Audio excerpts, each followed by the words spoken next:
So let's take one more look at another hero. Here we have Tyrael, who's an angel, which is kind of like a ghost, and we have an affinity for those.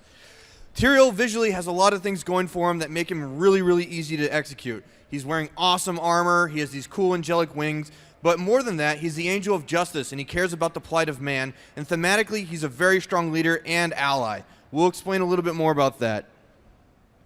Yeah, so Tyrael can be played in kind of two different ways. He can be the ultimate initiator for your team, or he can kind of use his abilities to protect his allies.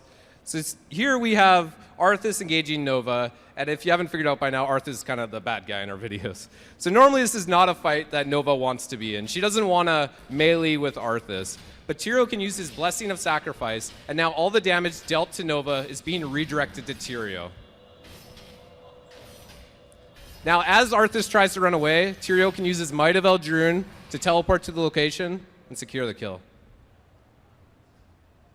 In Heroes of the Storm, as we mentioned previously, you can customize your basic abilities. And something we really loved from Diablo 3 was the Fire Chains affix. So we wanted to let players use this. And when you customize your Hand of Sacrifice, it still remains the same great defensive ability. It still protects your allies.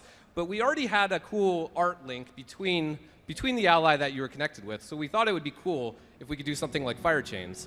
So we see here, he links with Uther, and now they can just run between all the minions and just melt them. And this creates a lot of good positional gameplay for both Tyrael and Uther, but also the enemies as they try to avoid this Fire Chains damage.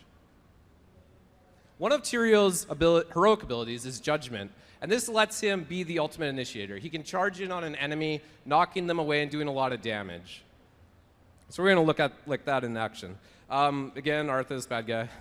And he's gonna fight Nova, but he's a little bit smarter this time. He brought an allied Illidan with him. So this is a really bad situation for Nova to be in. She does not want to fight these two heroes. Tyrael can use Judgment to quickly rush in on Illidan, knocking both enemies away, and he kind of puts Illidan into a bad position. Illidan quickly goes down. He can use his Might of Eldrune to teleport on top of Arthas and continue the chase. It looks like Arthas is probably going to go down there. He did die.